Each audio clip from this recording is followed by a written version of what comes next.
Hello, everyone. Welcome to the Hash It Out Show. I am your host, JB, your sports guy. We got a good show for you all tonight. I'm joined by my co-host that you can find on CrescentCitySports.com. The one, the only, VK Jones. VK, what's going on?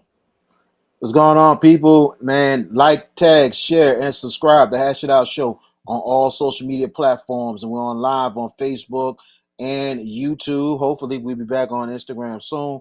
But we appreciate your support. We got a lot going on. We have a big announcement that's coming up really, really soon dealing with the Hash It Out Show. But we appreciate everybody's support, and we like to thank everybody for all your prayers and everything. I'll tell you about my story later on, but it's glad to be back. I'm back on the show. I'm glad to be back this week. Yeah, welcome back, my friend. Man, you was kind of missed a little bit last week. Just a little bit, not too much, but just a little bit. How you doing? Welcome back. Yeah, I'm great, man. I'm great. I feel better. I feel better than what is Jay Uso on Saturday night. You know what I'm saying? So it's all to the good, baby. So I'm good. Oh, man. Our special guest for tonight, he is a sports writer with the St. Tammany Farmer. We have the one, the only, Joseph Halm. Joseph, how you doing? Good, man. Just grinding away at football. It's here again, and vacation's over. And the wife asked me why I haven't left the man cave today, and I said, "Well, we got work again, man." Yes, indeed. In the laboratory. Football is right around the corner. We have scrimmages starting next week, and the week after that, jamborees, and then week one. But like we said, you're with the St. Tammany Farmer on the Northshore. So tonight we want to talk about the Northshore area of high school football teams.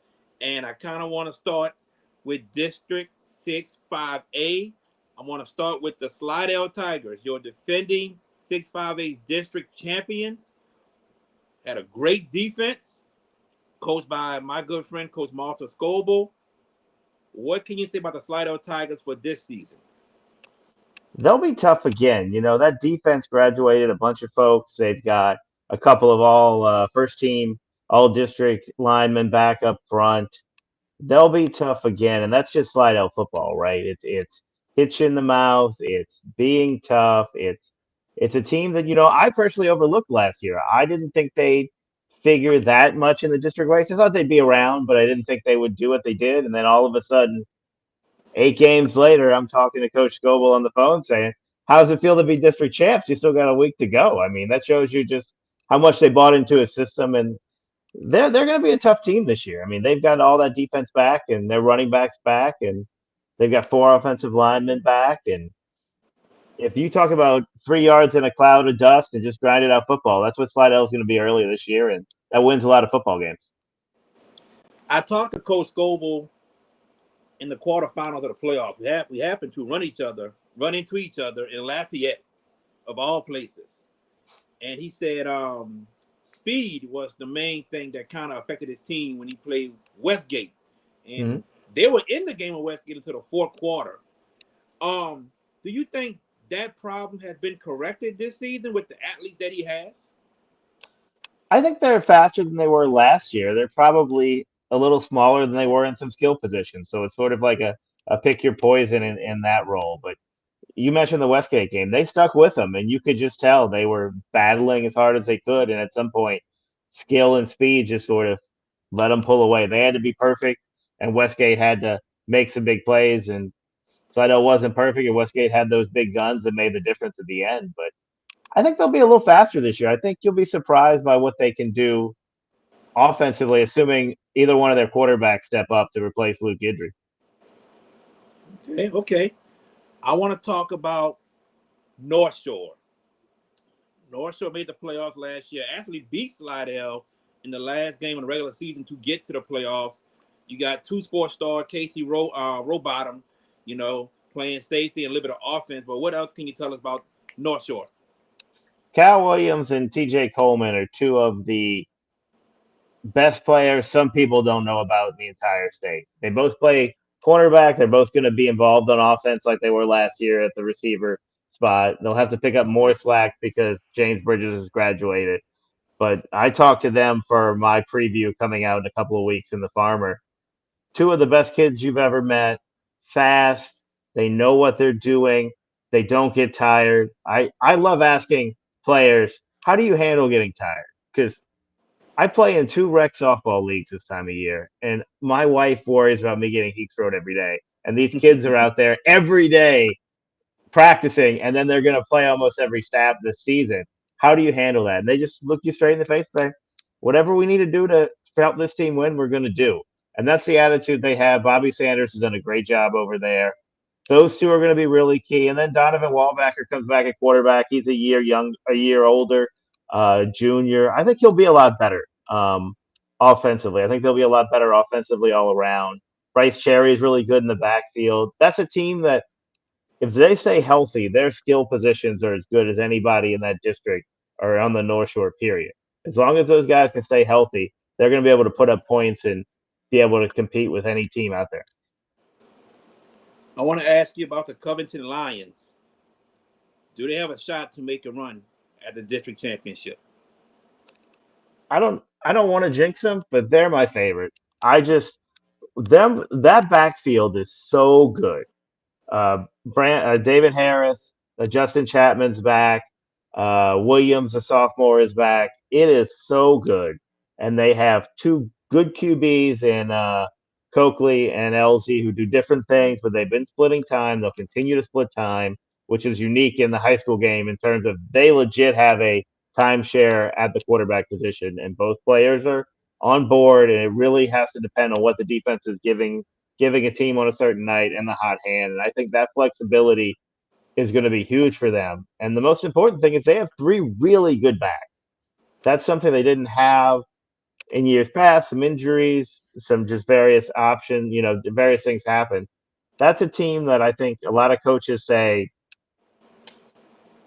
if they get it going and they can just sort of start to grind games out, that's a team nobody wants to play in the district. And in a lot of ways, they're due. I mean, they were young 2 years ago. They were young last year. They've got a lot of experience back, and they're the team that in a wide open district, and I think 6-5A is still wide open, they're the team that I would pick or be the least surprised if they won the district. Okay. I'm hearing some noise about the Mandeville Skippers. I really am. People are telling me watch out for Mandeville. What are your thoughts about Mandeville? I don't know if you know, but this Nate Shepard kid, this junior, his brother Will's at Vanderbilt, he's really doggone good. I mean, he is poised. He had 1,600 yards last year.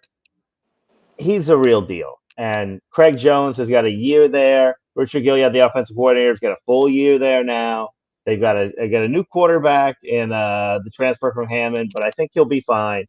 They've got so much skill. They've got as much skill as anybody. It's just a matter of if they're able to get the quarterback play that they need, because Craig Jones' offense is a spread, and they're going to run the ball, but it's a spread. So they're going to need him to play really well. That's my only question mark with that team because they've got a ton of skill positions. Michael White's good. Jonathan McGowan is good, the other running back. They're going to be able to move the ball, but are they going to be able to score consistently and B, not turn the ball over? They do those things. Mandeville's another team that if someone told me today that they get hot and they win this district and they end up hosting a couple of playoff games, I would not be surprised at all because they're really good offensively. And then defensively, they struggled last year at times, and they played Covington in the home finale. Did a tremendous job in that game, 5 turnovers, seemed to turn the corner defensively. They continue that. They don't have to turn the team over 5 times. They turn the team over a couple of times to get some stops. With that offense, they're going to win 99% of the games. Before I pass it on to VK, what can you say about the St. Paul's Wolverines? Wolves, not Wolverines, Wolves. I'm sorry. The Wolves. St. Paul's is one of those teams that is always going to be around, right? No matter what they are. 2 years ago, they had that great semifinals run with that great defense. They have a defense this year that's, I don't know if they're going to be that good because that defense was special, but they'll be close. And offensively, they got a lot back. Last year was Jacob Davies, hand the ball off to Jacob Davies. hand the ball off to him, fake handing the ball off to the fullback, and then hand the ball off to Jacob Davies. This year, the offense is going to be a little bit more dynamic, and I think that element is what is exciting about St. Paul's. I think last year they had a lot of injury issues, especially the quarterback position. Brandon Keem's back this year, who got some more playing time than he probably should have last year as an underclassman, but he's better for it. And they just got a lot of they've got a lot more at the skill positions they've had in years past. And if that offense can be more multiple and be less predictable in a lot of ways, they're going to be really good. I mean, they're another team that St. Paul's is always in the conversation, but this year it seems like they're in the conversation because their offense could be so dynamic, which is a little bit unique for them. Joseph Halm, man, what is going on with you? Appreciate you joining us on the show tonight, man. You know, last time we seen each other was over at Sulphur for the baseball tournament, man. That was the first time I've been out there. I was a really great experience out there. Oh yeah, great facility. Lakeshore had that fun run from my end as a reporter. It was a lot of fun to do. And then I see this guy in the press box. I said they'll let anybody in here, man. Come on. Well, I'm everywhere, man. You know what I'm saying? I started growing into baseball, so I could give credit to Ken Trahan.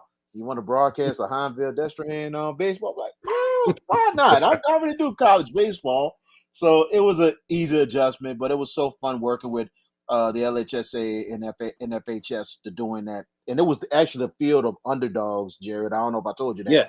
Whole bunch of upsets happened on that field. So it was a great, enjoyable week. But I want to ask you this, Joseph. Starting it off, we continue in the district. There was one team that was surprised everyone last year, and that's the Hammond Tornadoes. Do they make another? Do they make a? Do they take another step this season for this program to be turned around? Because last season they had a very good year making the playoffs. They're the great X factor in this district, right? I think they're the team that has so much talent, and we saw that they were able to put it on the field and do some good things last year. They're always tough. They were tough last year as well. Um, this district is so unique for me in that, some of the other districts I cover, oh, I know these two teams are going to be it. This year, there are five teams that if you told me today they were going to win the district title, I'd say make your argument. And if you made a good argument, I'd say perfectly fine. And I think Hammond's right on the cusp of that, of saying, they've got so many good athletes. They've got so many. They've got a little bit of taste of success again last year. Does that carry over this year? I think they're a lot harder than people may expect. The flip side of that is I think everyone in the district knows that now. And this is a district of a lot of really great coaches, and game planning is a big part of this district because I think the skill level is relatively even across the board. I mean, I think that there are some teams that have some studs that are just head and shoulders above the best, but for the most part, I think a lot of these teams are very even. So it's a matter of if they can up their game planning wise, with these other coaches to be successful. And the answer is I don't want to play Hammond this season if I'm any of these other coaches. Wow. That's saying something. Sound like they might make another step this year. Taking a look at another team that maybe could be a factor. I know it was a little bit rebuilding, but they kept getting better and better. Fountain Blue, what the Bulldogs have this season. I'm really impressed with Johnny Cavanaugh. He came over from North Caddo. I've sat down with him a couple of times. He's got a real plan. I mean, he's got a way of doing things. He's very personable. The kids all said really great things about him when I talked to him, for my preview for the paper later on this month. I think that program's probably still a year away just because it takes time. They've had some struggles. They were more competitive last year. Just overall, the win against Lakeshore to start the season was great for morale because it was the first time they've been home in a year and a half due to some turf insulation in St. Tammany. That was big. And then they competed the rest of the season. Jay Neckles is a really good running back. He'll be really good again this year. They've got some good defenders back, but it's going to be hard for Fountain Blue. I mean, I like him. It wouldn't surprise me to see them get 3-4 wins this season. They only won a game last year. They didn't win any 2 years ago. It wouldn't surprise me to see that, but this district's tough in that very even and everybody knows each other and everybody sort of gets up for each other. So I think they'll be more competitive. Will the wins come? It might be a year away, but it wouldn't surprise me to see them trend in the right direction more than people think. All right. What about the Ponchatoula Green Wave? This is their second year outside of the success of Hank Tierney with the program and everything. Where do you see Ponchatoula this year? I know they was pretty young, and do you think some improvements happening? Because there's been a lot of success in the athletic department in basketball and also in both men and women, and then track. Do we see the success come back to the football team this year? I think Ponchatoula will be a lot better. Year two is always better than year one for coaches, unless you're just lucky enough to get one of those ridiculous classes. And I think they'll be. I put them on a level with St. Paul's in that they probably draw from a bigger talent pool in terms of just in general. I think they're more athletic. I think they do different things in general, but they just always seem to be tough. They're never out of it. I've never covered a Ponchatoula game and said, this team doesn't belong here. And obviously, when Hank was there in his last year, they were the class of the district, and everybody knew that. But prior to that, I've never covered them and said this was a team that was just outclassed or outgunned, just a good game, and they come out on the wrong end. And I think that's what you're looking at again this season. I think they'll be better. I just I'm not gonna lie to you guys. I'm excited for this district, and I am going to write my when we get off this. I'm going to finish my predictions for the tab, and I am going to throw spaghetti at a wall and see which one sticks, and sort of hedge my bets a lot of different ways because I think a lot of these games are going to come down to three plays that make a difference, and that's how tight this district is this year. So Ponchatoula, let's just say Ponchatoula goes 3-4 in district. Let's just use that number. The difference between 3-4 and 5-2 is going to be about 7 or 8 plays for most of these teams. That's how razor thin the margin is.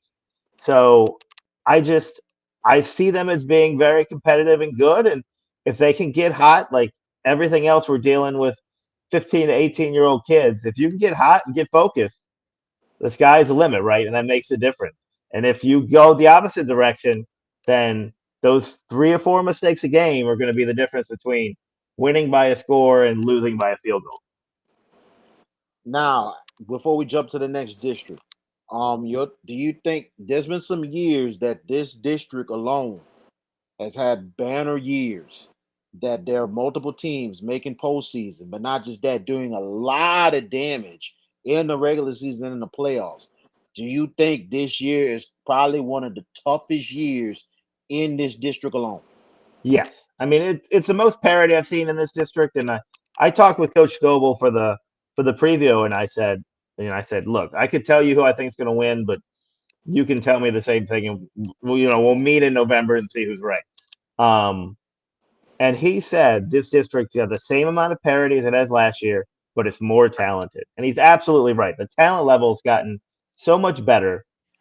So the teams that survive and the teams that get to the playoffs and get a home game, maybe two, if you can get that going, I see 2 or 3 teams that can really just sort of get in there and say, look, we're not playing anybody that much better than us. We're just going to go in here, and if it's at home, we're comfortable. If it's on the road, so be it. We're going to take care of business. And this district, it reminds me of when you've had 2 or 3 teams in there that you just didn't want to play. And I think there are 2 or 3 teams in here that are going to make the postseason and are going to be really tough outs. And if one of them gets hot, you're going to have to come through a Mandeville or Covington or wherever, and that's not going to be easy either because all of these programs are hungry for that postseason run. And one of them, I think, is really going to get a good run this season. Absolutely. I'll tell you one thing, they're that tough a district. If they do some damage in the 9 district, look out, because if somebody finishing top 2, top 3 in the district, they're gonna have a nice seeding going into the playoffs. So I know that 9 district is gonna be big more than anything else. And it could be one of the toughest districts because me and Jared and George Peppers, we said the 2 toughest districts is the Catholic League and the Lafayette League, but I think the North Shore might have something to say about it. So the way you're Th- talking, they might be pretty tough.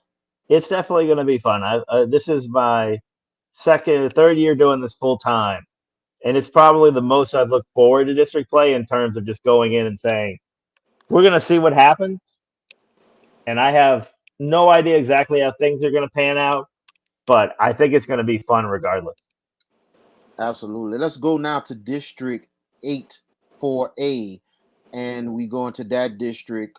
It's looked like it's gonna be a pretty wild one. We know Lakeshore is the favorite to probably win the district, but I know Archbishop Hannon and teams like Franklinton, also with the new head coach, Nick Satafamaggio, who's starting in his first year over there. It should be some interesting stuff. We can't leave out Laranger, Pearl River, who has their new field and everything going into Mm. their second year, and then the Salmon Spartans. So you tell us about that district. A4A is also going to be another close one. I think, as you mentioned, I think Lakeshore is still the class of the district, but I think the other teams are starting to catch up a little bit in terms of just talent wise.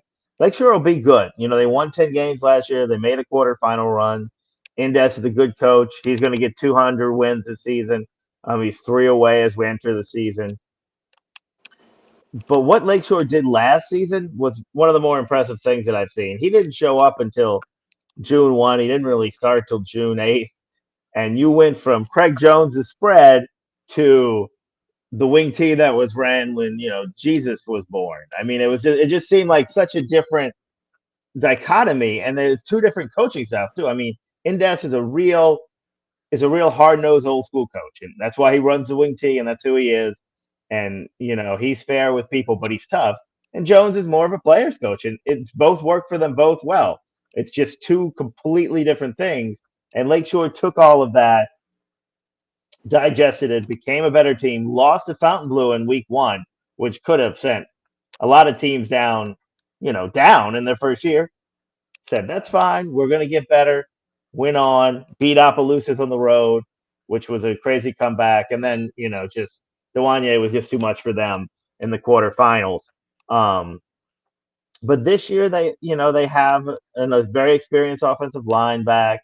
They've got a quarterback who's young, but he comes from a good family. Bo Bernard, he's the last in the line of Bernards that have played here seemingly for the past 10 years. They've got some good running backs. Jaden Wells is coming off of a shoulder injury, but he should be fine for the regular season. He's a great weapon. He's a D1 prospect. Defensively, they've got some guys back.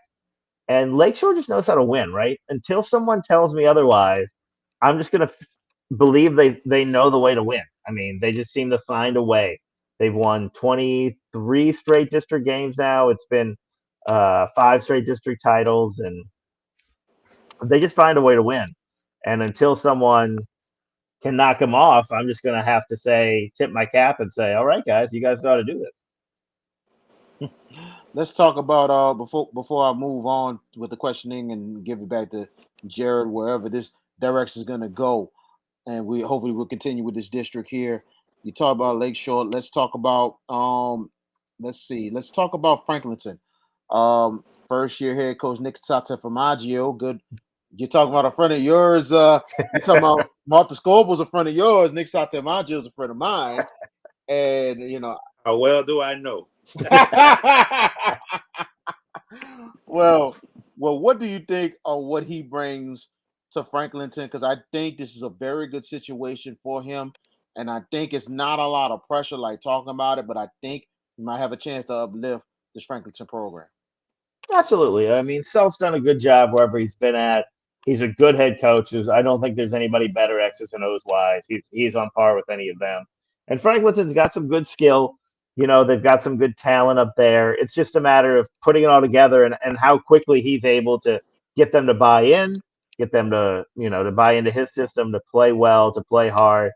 I think they're the wild card in this district. When I look at this district, I think of Lakeshore and Salmon, and then I think of Franklinton's a team that is probably going to score points. They're probably going to give up a lot of points, and that's fine if you get in a shootout and you can win them. If that's how you want to do it, that's fine. But I think hey, if they get in a shootout and all of a sudden their defense makes a few plays and they keep coming, and I just think they're going to be one of these teams where it's going to be tough. It's going to be almost like I compare it to a Hammond in 6-5A. They've got talent. Now they've got a really good coach. And I think if he's able to make those tweaks, it gives them a little bit of an edge, and the talent gets hot and the talent gets confident, they could really make some nights hard on some teams in this district. Scott Watney left Archbishop Hannon and went to Holy Cross. New head coach at Archbishop Hannon. Will they have the same success that they had last season by going undefeated and getting to the second round of the playoffs? I think, I think Hannon should be pretty good. They're a quality squad. They got their whole offensive line back. They've got a lot of talent back. Coach Boardline does a good job over there. Um, this district's tough, and that's the only question, right? Like, how are you going to get wins in a district that has Lakeshore, Salmon, Franklinton? And that's the question that I ask all of these teams. Is those are the three teams that I think are the top three in this district. And that's that's not discounting anybody else. I just think those are the top three teams in this district. So if you're Hannon, how do you get your wins outside of Pearl River and LaRonger, which you feel like you can win those games and you should be able to. How do you get your other wins to get power points and to get a higher playoff seeding? The playoff win last year was really big for them. I mean, there's no doubt about that. They had a tough season in terms of district play was rough on them, and then all of a sudden they go to the playoffs and do great things. And that was a big moment for them. And they got that whole offensive line back, and they got a bunch of their defense back. Corey Charleston's going to be really good on the defensive line. But that O line is where it all starts. Corey Bordelon runs the ball. There's no smoke and mirrors about that. We know what's going to happen there. So if that offensive line's able to push people off the ball and get out and maul some people, they're going to be able to control games and be a pretty good team. So Hannah's a team that it wouldn't surprise me if they went 4-1 in district and got hot, and it wouldn't surprise me if they went 2-3 in district and was on the road in the playoffs, but a road playoff team that you don't want to see. What about the Salmon Spartans? Will they make any noise this season? A team that's full of tradition. Salmon is the scariest team on paper, maybe in the parish. I mean, Cameron Dorsey's a great quarterback. He had a good year last year. He missed the last two games with a concussion, but he's back and he looks great. Jacoby Jefferson is the speediest running back I've seen in a long time. He put up great numbers last year. Damian Narcisse is their big wideout. He's back and good. Caleb Rayford, who came from Pearl River last year and played the last 7 or 8 games, he's back. Salmon can put up points, and that offense looks scary, scary, scary. The defense, it has more holes than they've had in the past. That's not to say it's not going to be good. There's just more question marks than there were in the past. So the real question is for Salmon, can they? And Coach Shooter is the one that often talks to me about this. He goes, Joe, in a game, there's 5 plays that makes a difference, and then he'll recount to me the 5 plays that made the difference in the last game. You have to win 3 of those 5 plays to be successful, right? If you win 4 or 5, even better. But you have to win 3 to be successful. Can they win those 3 plays in every game to be successful? If there was ever a year that someone was going to knock off Lakeshore, I think this is the year, and I think Salmon's the team. Will it happen? 50-50. You got to play the game. But Salmon absolutely has the talent to be ridiculously scary to anybody they play. And I think they have the right mindset. The seniors that I talked to said all the right things. And that's the thing about summer, right? Everyone's happy. Everyone says the right things. But they've been through a decent amount over there. And I think they've got a real shot to really be good in this district and maybe end Lakeshore streak. I'm going to go to District 7-3A. My opinion is going to come down between Emit and Bogalusa. Bogalusa upset in the second round last year. I think it was Berwick that defeated them. Is Bogalusa ready to take that next step and go further along in the playoffs on the Coach Crutchfield? I think so. I really do. I think Bogalusa is going to finally be able to take that step forward. And you hit it right on the head. They meet Bogalusa. That game is going to be ridiculous, and that's the game for the district, right? I mean, I don't think anyone. I can say that now with confidence, and that's the most confident statement I'll probably make in this whole broadcast. Is that that's the game, right? And I think they are. Crutchfield's done a good job. I've known him for years. He is who he is. The kids buy in. It's good. Things go sideways. It's bad. I think this is the year where the kids buy in wholeheartedly and they're able to take that next step. The flip side of that is it meets really good too. So I think that game could be almost a litmus test for both teams, right? I think they'll do fine in the rest of their schedule. I think they'll both be high to mid seeds at worst in the playoffs, and that'll be sort of their measuring stick in terms of where are we at against another great team, because both of those teams have the ability to be great this season. I want to pass it to our good friend George Peppers. He has a couple questions for you. What's up? Hey, Joseph. First of all, thank you for making the time to joining us, and giving us insight on these North Shore teams. And look, tradition speaks every year. The North Shore is one of the most balanced districts in the state. I don't know if they have elite teams in those districts. I think they're pretty good. Would that be a fair assessment to you? No, I think that's right where it is. I think, and I was thinking about this as I was preparing for this. You think of the Cars and the Eastons and the Curtis. all of those Curtises, all those great teams that have been so good over the years and have been so steady and just been like, this is a team. Ponchatoula, under the last 2 years under Hank, had that sort of level of like, this is going to be a team that's going to be in a conversation. And I think all of these teams are really good. And if they get the right breaks, some of the teams that I mentioned, North Shore, Covenant is a team that I really think could be tremendous, and I think Mandeville's a team that in year two maybe they're just that talented, and also just they missed the last 2 years of the playoffs. They're just ready to go, right? And sometimes that hunger really can drive a team with some talent. But they're all one injury away from being, from losing their playmaker, whether it be Nate Shepard, whether it be a Kyle Williams or a TJ Coleman, whoever it may be. I think they're all solid teams that have one or two elite players.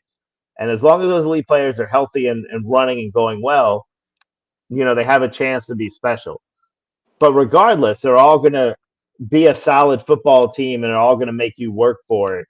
And that's sort of the hallmark of this district, like you said. Yeah, and you mentioned Covington. Look, as an Aaron alum, I hope they fall on their face in week one. I'm just throwing it out there. So I mean, look, that's a fine football team they have up there. But let's go to 7-2A, and that's where North Lake Christian resides. The Wolverines have teased at being a really good football team over the last couple of years. They've had some lean years down there, but that district looks pretty salty and pretty competitive, pretty much. Where do you rank the Wolverines in that district? I think it's between them and St. Helena. I really do. Uh, North Lake's probably a little less deep than they were last year. They're probably a little more talented. Cameron Casanave is a special running back who's just a sophomore who would be starting anywhere on the North Shore, maybe anywhere in the region in terms of just, being the top two back on any team. He's really special. They got their quarterback back.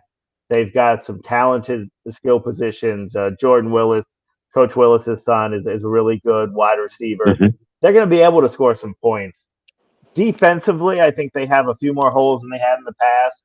And it's a depth issue. When we talked to Coach Willis a week ago, he's saying, we've got a lot of young guys and we've got this really talented group of guys. And it's a matter of how the young guys get better and rise up to the more talented group. And that's really what it is. Some of those guys, and this is 2A football, so two ways is fine, but they could have 6, 7 guys going 2 ways at some points this season. And that's a lot to be an elite team, right? Mhm. That's just what you're that's what separates elite, good teams from elite teams in 2A is how many guys you have going both ways, basically. And I think that's North Lake's, Achilles heel. If they're able to develop some of their younger kids, and I think they play St. Helena in week 8 or 9. It's later in the season. If we're getting to that point, and they're only playing 3 or 4 guys, both ways, and hey, he's getting rest, and I'm only playing both ways because I really, because X has a great wide receiver, and I want him on their wide receiver. He has a great running back, and I want him on that. I think that's the difference. I think that's the difference between being a good team and being an elite team for Northlake. And it'll be interesting to see if they're able to build that depth back up. Going to District 9 1A, that's obviously where Kentwood resides, and they're probably on paper the team to beat. When you look at that district as a whole, I think it's a safe assumption that the Kangaroo team, and there are some publications that they're picking that are picking them to go a very long way. Specifically, who in that district can give them a challenge, and talk about that district as a whole. I mean, I think those analyses are correct. I mean, I think they are the best team in that district. And I said earlier that Amy Bogalusa's the district title. I think Kentwood's a team that wins that district going away. I like them a lot. I think they're very solid. I think they have a good tradition there. And the district in general, again, is just, it's all about talent and it's all about coaching. And I think Kentwood has that. And I think they're going to be able to just sort of pull away in that district pretty easily. I mean, Southern Labs in there, so they may have a little something to say, but the Roos look like they're built to be a really strong team, and I pretty much agree with your assessment. My final question before I pass it back to Jared. We talked about the balance and the competitive balance in the North Shore, and if there's one team you had to lay your eggs on to make a run to potentially maybe be a semifinal team, maybe even a team that gets like Ponchatoula 2 years ago, making it to the finals. Is there a team in the North Shore that you feel like if things break right, they could find their way to New Orleans? I think Covington has a chance. I mean, 5A or D1 or whatever you want to call it is so deep that it's hard. But that backfield is so good. I mean, it reminds me, and this is a little overstatement, but it reminds me of that '07 Arkansas backfield where they had McFadden, Hillis, and like Jones, and they just had 3 good backs, and you didn't know where it was going. But instead of having Casey Dick as your quarterback, you've got 2 quarterbacks that can do 2 different things, and I think you can be more multiple. And I think that's Covington this year. And then, whoever wins Salmon Lakeshore, and I don't know who's going to win that game. I'll say it right now. That's a game that I'm looking forward to covering more than most. Whoever wins that game, I think is going to make a big run in 4A / Division 2, because that's a division that's maybe not the strongest overall. They have some good teams in that playoff bracket, but I think overall, if you get a good draw, Lakeshore wasn't the greatest team last year. They were a solid team, but were they a true quarterfinal team? They did well at Opelousas and made a run and just ran into the state championship and the state champion in the quarterfinals. They get a different draw. They're in the semis because they're hosting at home, and I think they win that game against almost any other team in that division. So I think Covington's the team that I am most excited about this season, and whoever wins Lakeshore Salmon is just going to have a lot of momentum and is going to be a really scary team in 4A. VK, do you have any other questions for Joseph Halm? Yes, I do. Yes, I do. Looking at A-Meet, the Warriors, and I think to me, A-Meet and Kent was going to have a great absolute war coming up in week 5. Do you think both of those teams have a chance to make the dome? And also, do you think it's a big blessing that A-Meet does not have to face St. Helena in the new district? Because that used to be a very intense rivalry. And also, when you look at it as well, that we seen a couple years ago that they meet, and Kentwood had a possibility of meeting in the dome, but that's not happening. What are your thoughts? I think they can both make a run. It's hard. I think it's probably a little bit easier for Kentwood, in my opinion. But you hit the nail on the head about St. Helena. I didn't know too much about them just because they weren't in my direct district. But man, that's a talented school. It's tough. They've got a lot of good players, and I mean they were a tough addition to that to that district. A district that wasn't tremendous, but they were a tough addition to that district that made some of the other teams in here fight and have to battle and have to compete against some really good talent. So I think not having that on the schedule is a plus for sure. But I mean, this time of year is so hard because you don't want to be a cheerleader, right? And everybody says all the right things. Everyone this time of year is saying all the right things. But I really do think Mead and Kentwood have a legitimate shot to make it into the dome and to be teams that are going to grow a little bit this season, but are also going to have a few battles, like you mentioned, that are going to make them grow. And I gotta ask you this one question, and we're gonna have Jared to close things out. Your thoughts on the Independence Tigers? It's been a long time since Independence has not just made postseason. They made postseason a couple times, but making a deep run to the playoffs. They have an assistant coach that was under Charlie Baglio. What are your thoughts on Independence? Do they make a step this year? I think they make a step in the right direction, but again, I think that district's tougher than people give them credit for. They may give them credit for, and I think it's a year away. I think you'll see an improved Independence team, and I think they're on the right track in terms of getting back there. But I would I think they'll be improved. How much improved they'll be is a matter of how you view improvement in terms of wins and losses. Because I think they'll be a lot more competitive. I just don't know if they take that leap in terms of wins and losses this season.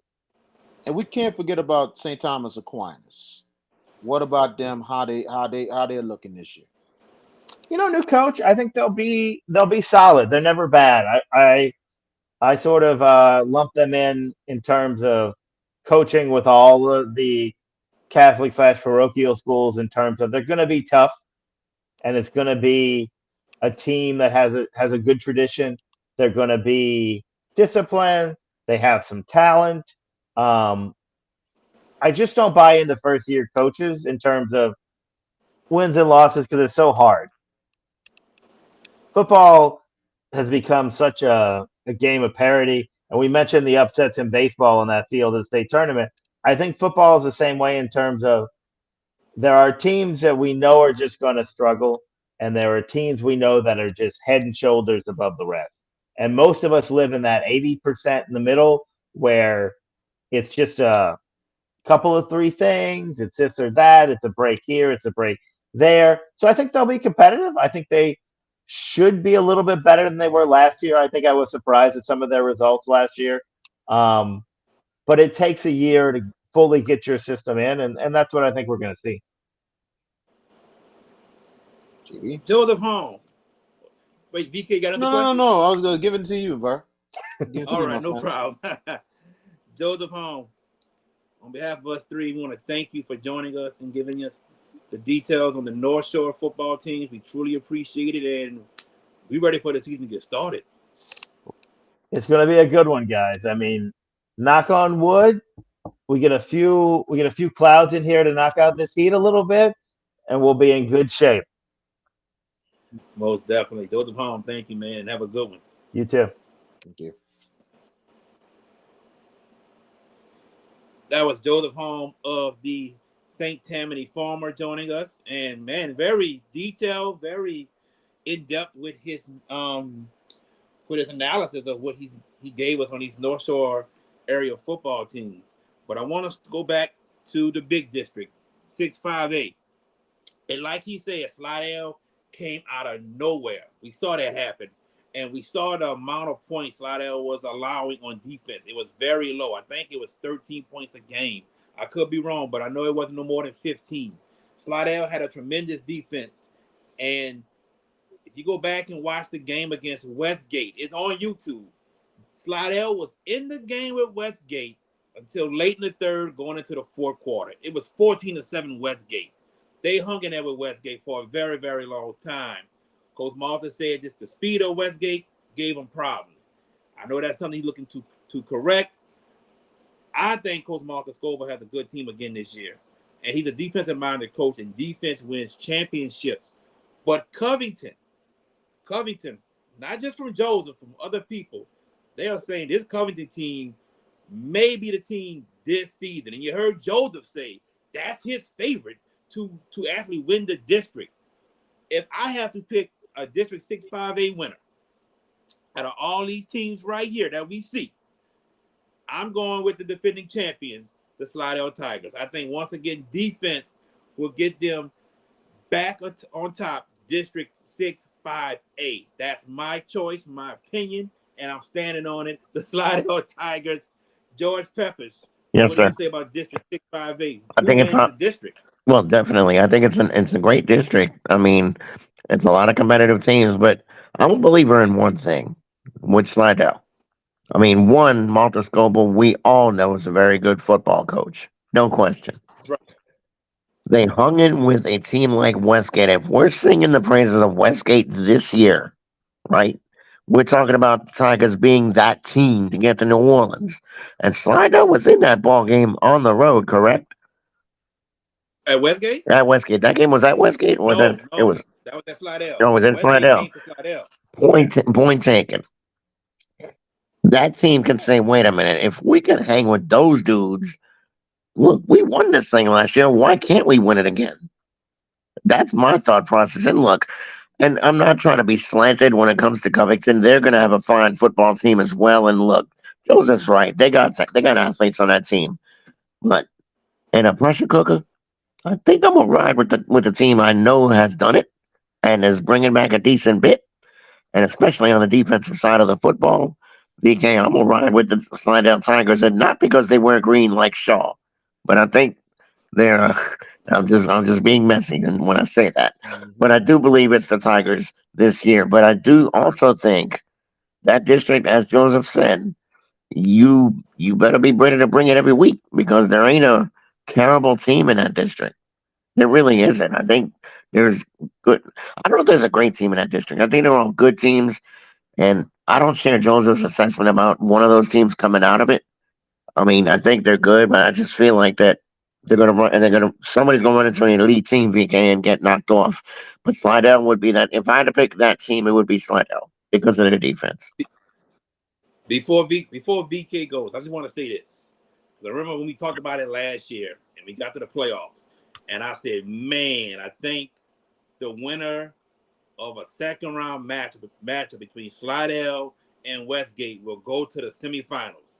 It just so happened they matched up in the second round, a 7 versus a 10 seed, and Westgate got the better of Slidell. But I really think if Slidell was on the bottom side of the bracket or Westgate was on the other side, I think Slidell would have got to the semis and probably would have faced Destrehan. That's just my opinion. But VK, your thoughts on this district? I think the non-district is going to be really key early. If these teams, these upper teams, especially this whole district, if they send a message and do well in non-district, guess what? Whoever wins the district is going to have a good high seed going into the playoffs. So it's going to be a lot on the line in this district. This could be one of the toughest years in this district. Last year's district wasn't too bad. This year is going to be much better because of a lot of the talent and experience returning. I do expect Slidell to be the favorites, but it'll be them and Covington. I would not be surprised. It could be a tie for the title because this is how good that district is going to be. I think it's going to come down to them too. If Joseph's talking what they're talking, this might be one of the deepest teams since the I think it's Chris Brumfield or Claude Brumfield, who was the running back who lost to Hanville and Puka Williams. If that team is as good as that Covington team, look out. Covington's going to be nothing nice this season. But I like Slidell, but Slidell's got to improve offensively. That's the biggest thing. I love what their defense did last year. My only concern was their offense. If they can score and they can put at least 20 or 22 or at least 20 in on the board, they guarantee a win because their defense is that good. But I think those two teams are the main ones, but everything else, the district is going to be really good. Don't be the one dark horse. Don't be surprised. I ran into Raven on them last year. I'm gonna rave on them again this year. Hammond, look out for the tornadoes. They shocked a lot of people last year. I think they're gonna take another step again. I think they'll make postseason again, but they're gonna be spoiling a lot of teams in the district. I'm going to go to District 8-4A, and I think Archbishop Hannon surprised a lot of people last season in that district by winning the district, and they went 10-0. Their non-conference wasn't so tough. Wasn't so tough for a 4A team, and I'm not trying to knock them. But we saw what happened, VK, when it came across a team full of athletes and talented players at Kennedy. They lost 30-0.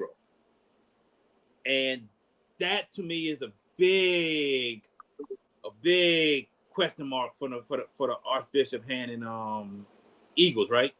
Hawks. Hannon Hawks. Hannon Hawks. That's a big question mark for me because I don't think they win the district.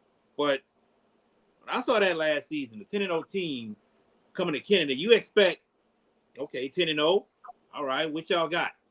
And they got beat down. They couldn't stop anything Kennedy threw at them. So that was a concern of mine. Can Hannon be able to compete with teams like in the playoffs, a Shaw, a LCA, Kennedy again, if they match up with them? I think this district is not as tough as some people may think. But then again, I will say that it's going to come down between Lakeshore and Hannon. But I think Lakeshore this season will be the ones to climb back on top of the district. And for Franklinton got some talent and they got some athletes. Can Coach Salt bring Franklinton back around to what they used to be when they were going to the Dome in 2009, 2010, 2012, when they were a consistent powerhouse in Class 4A? Right after Shaw, had them 3 straight years in 06, 07, 08.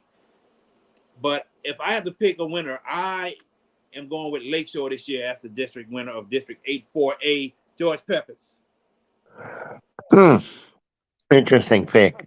Yeah, and I could quote your boy Will Patton from Remember the Titans, because the Lakeshore is the Titans, right? Maybe he'll make 8-4A, but let me touch on Hannah before I make a selection.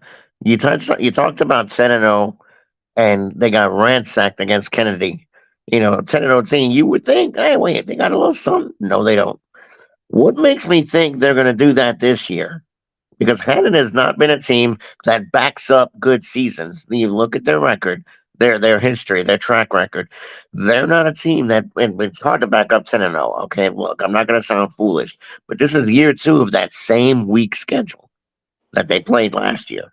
This is year 2. They didn't modify it or any of that. And Scott Watney's not there now, correct? He's at Holy Cross. What does that tell you? What does that tell you guys? Tells me a harbinger of things to come. You mentioned Franklinton. The Demons, I mean, they're coming along, and Salt wouldn't have took that job if he didn't think he can make an impact. So I'm going to pay very, very close attention to Franklinton. I think they need maybe a year to get to favorite status, but it's all about Lakeshore. At the end of the day, it's a team that I think has step up game on them. I think they'll win this district and win a couple of games in the playoffs. I don't know if there's a team in the North Shore that can run to the Dome. But Lakeshore's a team that can get to Thanksgiving, VK, and I think the Titans are going to make everybody remember the day they played the Titans this year. Yeah, I could see that. This district is going to be interesting in itself. Like I mentioned, Satya Machio's taking over Franklinton. Franklinton has not really advanced deep in the playoffs since Shane Smith was the head coach of that squad that went to the Dome. And finally, got that state championship in probably one of the greatest, to me, the greatest state championship game I ever seen when Carr played Franklinton. And that game went to overtime and it went down to a 4th and goal at the 1 in overtime.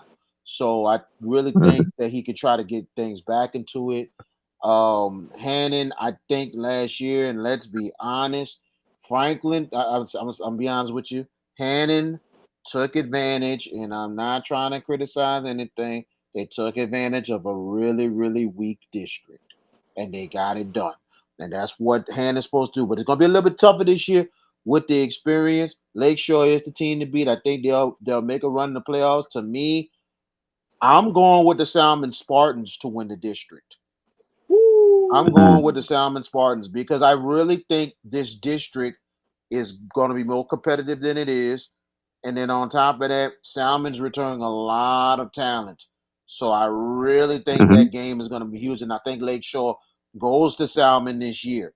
So that is going to be an interesting ball game in itself.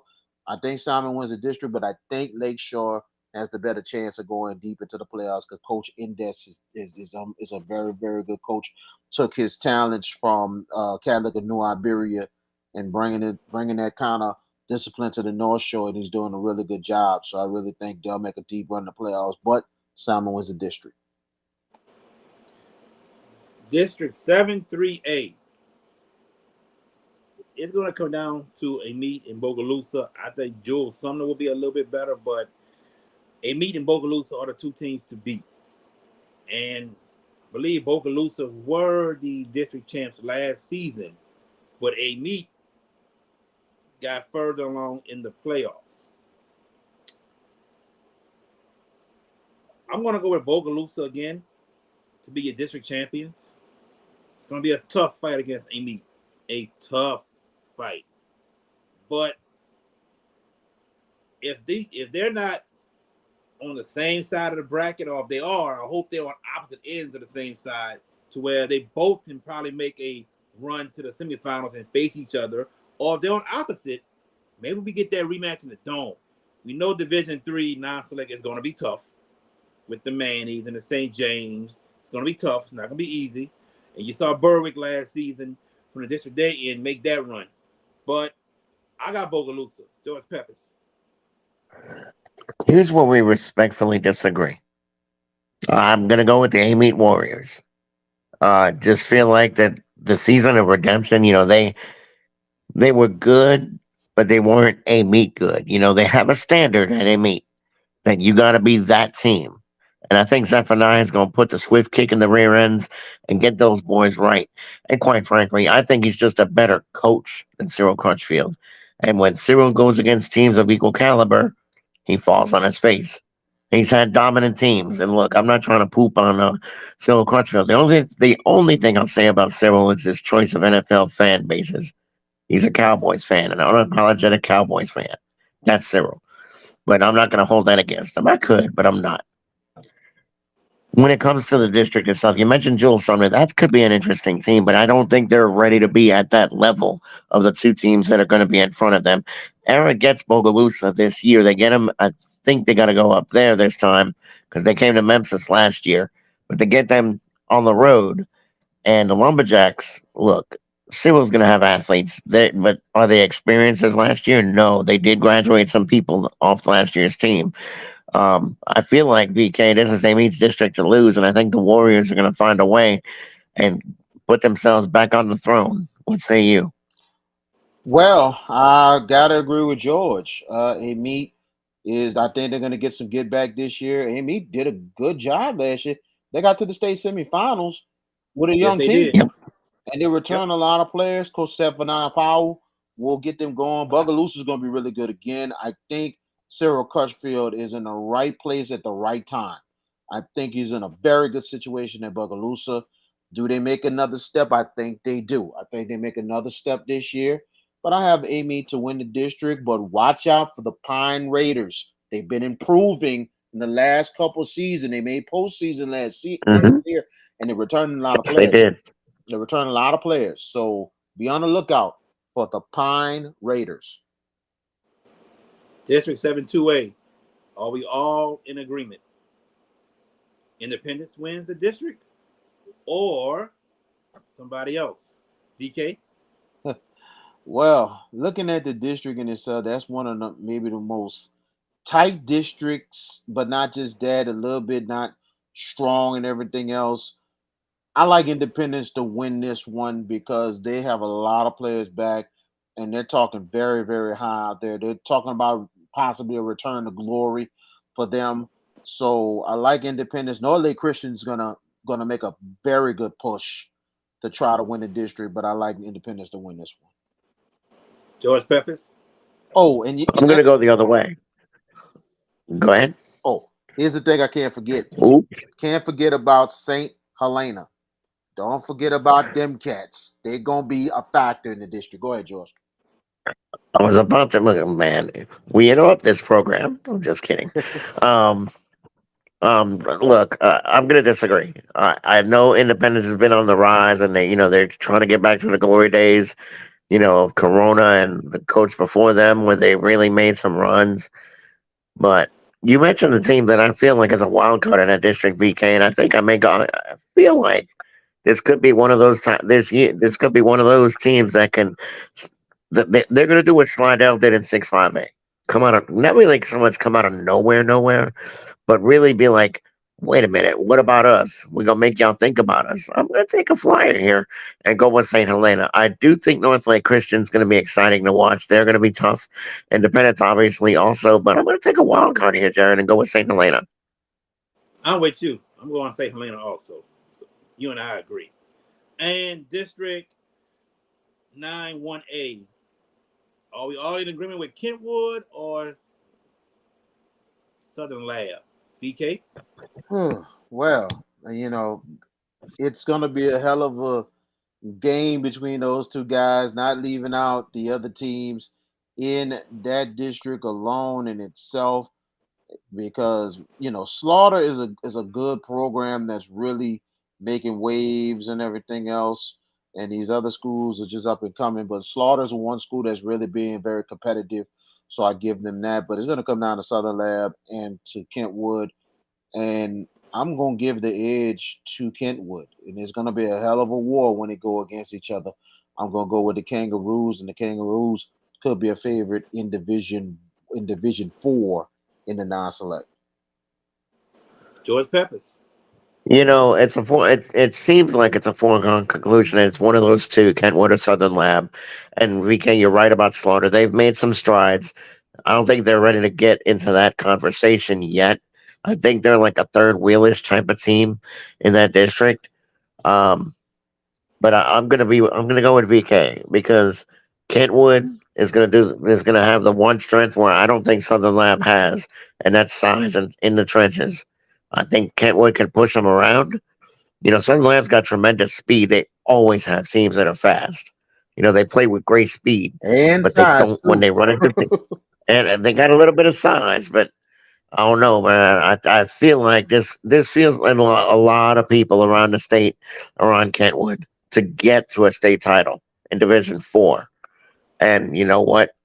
It'd be a pretty hard argument to go against because the talk about Kentwood is this could be one of those retro teams from back in the day when they made huge runs and got state titles. This might be one of those teams.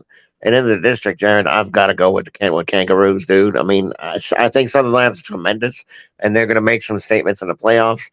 But Kentwood wins this district. Two good teams, but I'm going to go with Kentwood as well. I think Kentwood wins the district as well. Before we get out of here, my man, VK Jones, I think you wanted to tell the fans something before we go? Yeah, man. I definitely want to tell the fans something. First of all, I know I missed last week and everything. First of all, these guys here, George Peppers and Jared JB Boyd, I mean, they held the anchor down last week while I was out taking care of some serious, serious business. Give a lot of props to these two guys. We got a special announcement coming up soon, but these two guys held it down for me. And I thank y'all brothers so much for that. They done a great job. This is just night one of this 3-day preview. and I appreciate these guys doing a great job. Last week, man, I had to deal with the powers that be dealing with my daughter.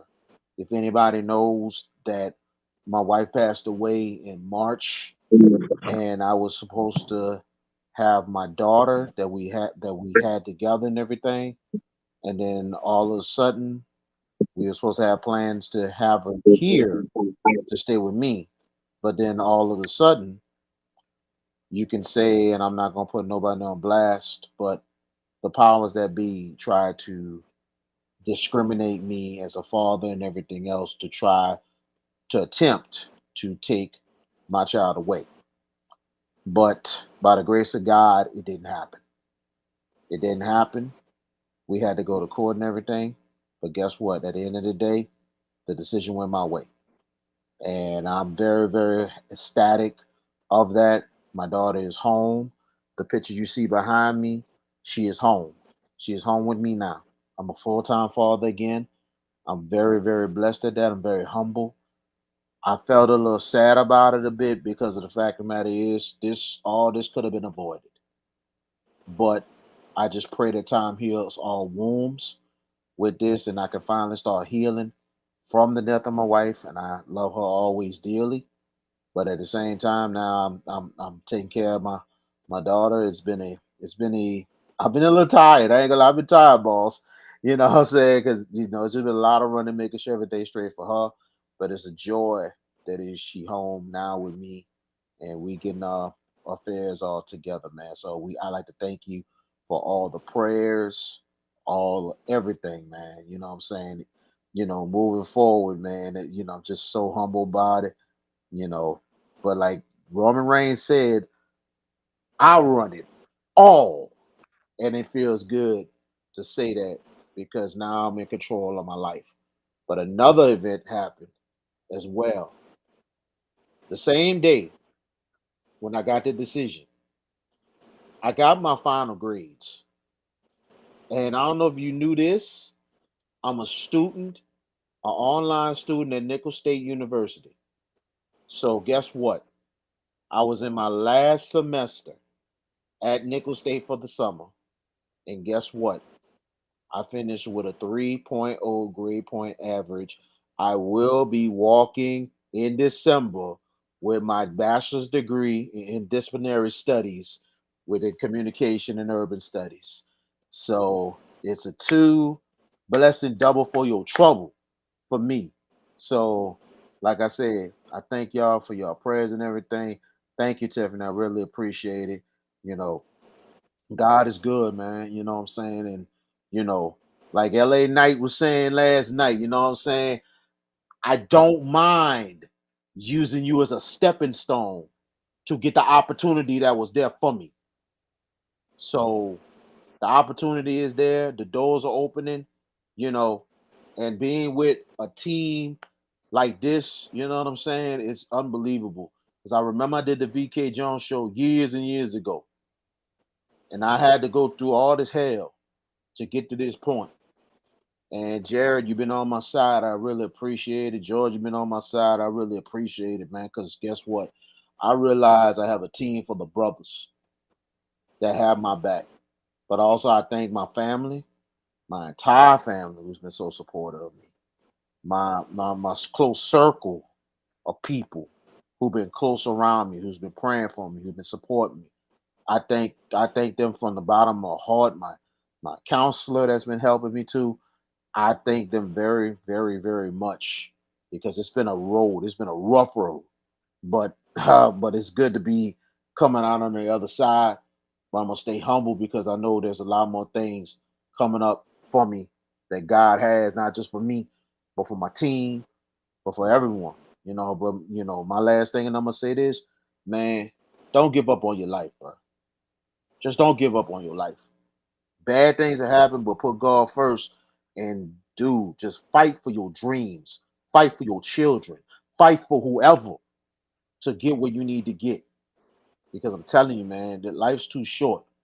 But don't give up on your dreams. Fight for everything you have. Well said, my bro. Well said. We both And all I know, Yeah, we did. y'all guys are getting it. Y'all be lookout for the for your graduation invitations. If y'all can make it Oh, without doubt. December 16th. December 16th, guys. I just gotta make sure I check the if there's outdoors. If it's outdoors in the numbers, it might be unlimited. You know what I'm saying? If it's indoors, you know Oh, how that goes. wait, did you say December 16th? Yes, December 16th, Saturday, December 16th. Well, guess what, I'm sure it'll be. guess what, my brother? Yeah. I'm off that weekend. So guess who'll be in attendance? Hey. I will. I know that because the 17th is when the Saints are going to get embarrassed by my New York Giants. Hey, I'm just hey, saying. I'm hey, just No. saying. Yeah, we hey, come in and bro. we bring in the lumber. We coming for you. But Man. it's all good. It's early on.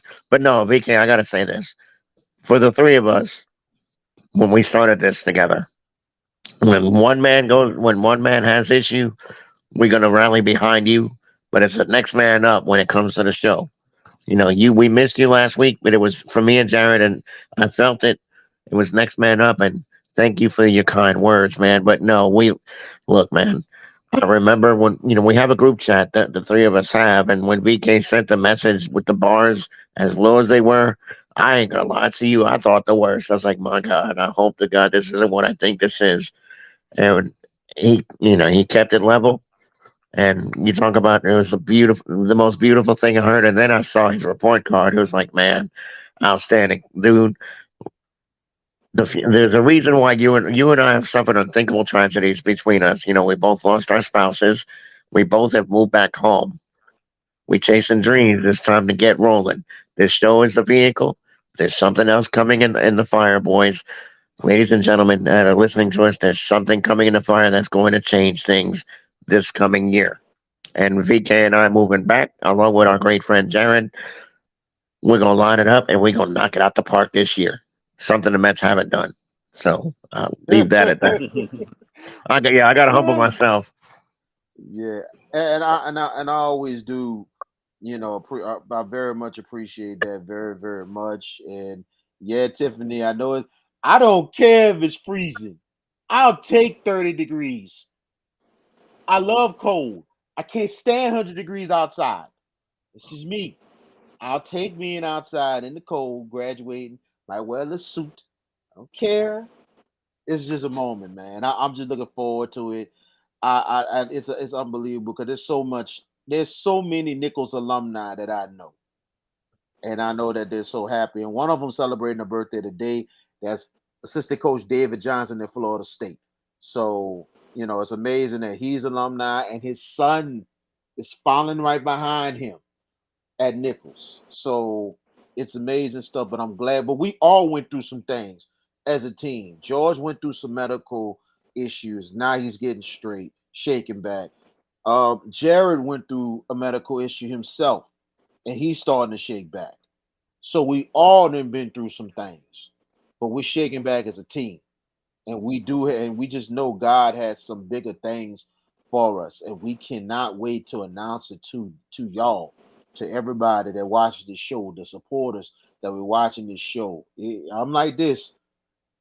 We're gonna let you know what the announcement is, but we're getting close. That's all I'm gonna tell you.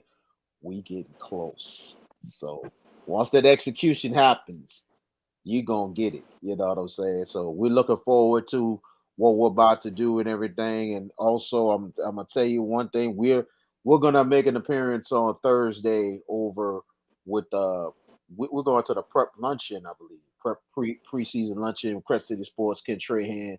So we're gonna be there. So it's gonna be up from there, and we gonna see what happens, man. Looking forward to what we're about to do. Jared, what you got to say? Look, I'm ready for the prep luncheon. I'm ready. I'm bringing the little bitty mic. I'm Crazy. bringing the little, bringing the little bitty mic. I think the other mics you ordered is probably coming by Thursday. Thursday morning, I'm hoping. See, Thursday afternoon will be up there already. So I gotta Oh, Thursday afternoon. So, Yes, indeed. oh man. oh I do my want to say god. one more. I do want to say one more thing before Jared. I'm sorry. I do want to say one more thing. That T-shirt Jared's wearing, that symbolizes the three of us. Even though he's blasphemizing his tribal chief, you know, Down since day one. That's the three of us because I've been down since day one with y'all, and I won't ride with nobody else. Y'all, my brothers. I love y'all, and I can't wait to make this announcement here. What are we giving it, a week? Week and a half, something like that, guys. So where are we going with this? Uh, I'm About gonna that? say I think we do it Jamboree week and announce it Fair then. enough. Yeah, Fair enough. It's the recency edge. Yeah, that's perfect. Absolutely yeah. perfect.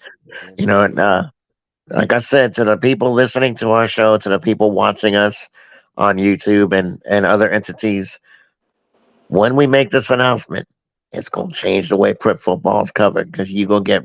I mean, look, there are great people that do prep football, and I will never ever usurp Ken Trahan because he's the goat when it comes to prep sports. He is the man, the myth, the legend. He's not a myth. He's the man, the legend, and he's the goat. We're just trying to get to that level.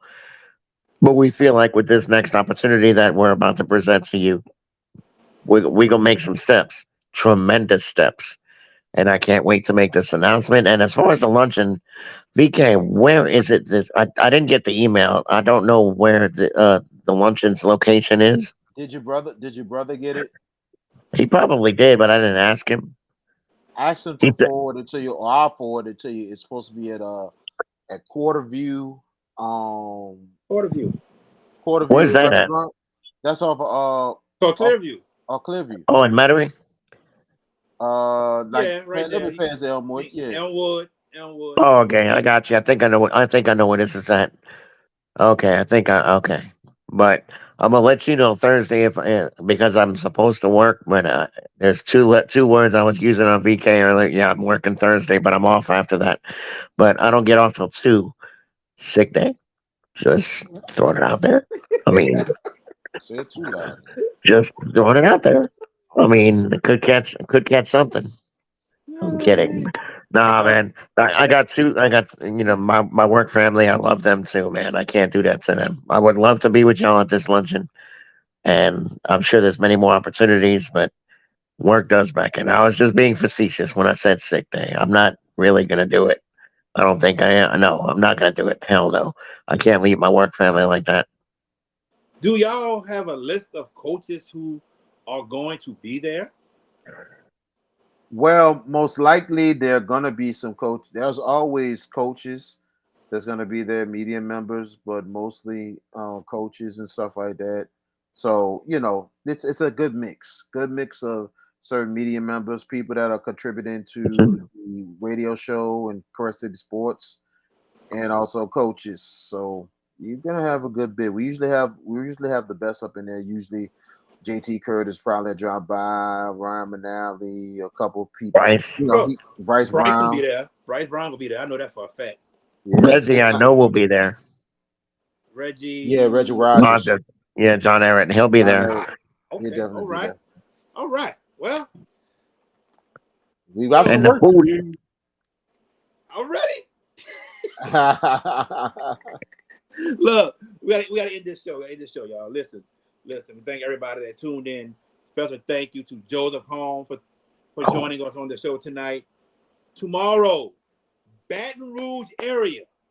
So if you're a fan of Catholic, Denham Springs, Zachary, ULab, Dunham, and I can go on and on and on to the Dutch towns, to the East Ascensions. Tomorrow's the night. Robin Fambro, another legend in the game. She will join us and give us all the scoop on the Baton Rouge area schools for tomorrow night. Thursday night is our last day with the sports writers. Joining us on Thursday night will be Nick Campbell of the La Observatoire, and he's going to give us the rundown on all the River Parish schools.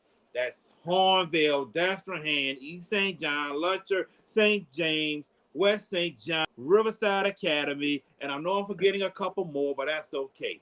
He's giving us the rundown on those schools. So we ask y'all to tune in tomorrow and on Thursday, both at 8 o'clock. It is going down for my co-host VK Jones and my other co-host George Peppers.